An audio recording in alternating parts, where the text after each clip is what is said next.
คำในกลุ่มหาเลี้ยงตองเลี้ยงสะเอื้อนกุยใจด้วยว่าน้องอำหักไหลในอำเป็นสั่งน้องเอ่ยบ่สู่ล้อ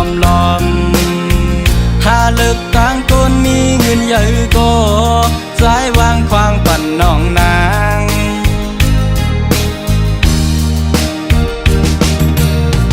ดีวางควางปั่นอยู่น้องเอ่ยให้สู่หมอตัวอันมีเงินคำเยอะนาหักสู่น้องเมื่อให้โตคือยาวจัดปานสายปีกนผ่านปีย้อนสู้ไว้ปันนาน้องอ่อนน้อยสายปีกามผ่านสีตาเพราะว่าใจในอำเหมือนสู้นางสาวในเวงกว้างใหญ่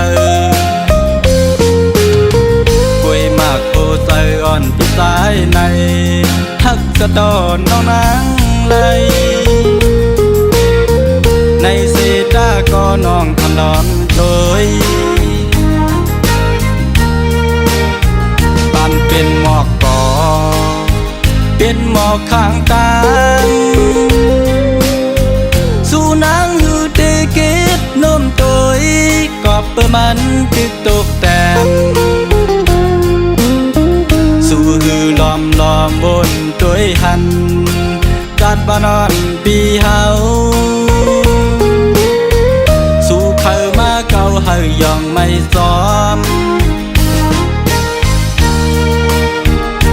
ใจหูอยู่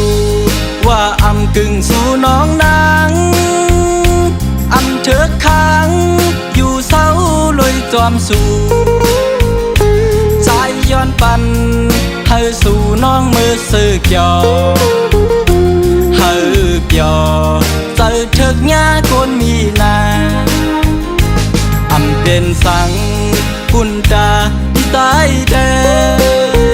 อยู่ภายหลังเส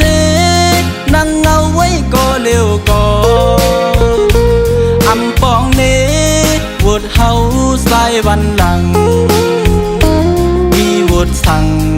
สายเตะคำสายเตือนเอาอำปันให้นางเลยอยากขี้เงา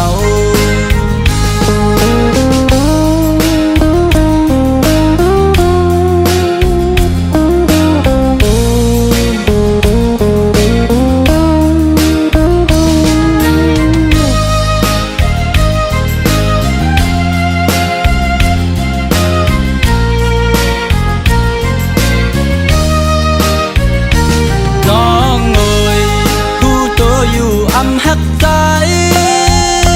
เลยในก่ออำเป็นสังเลือกตั้งเมื่อยานไกล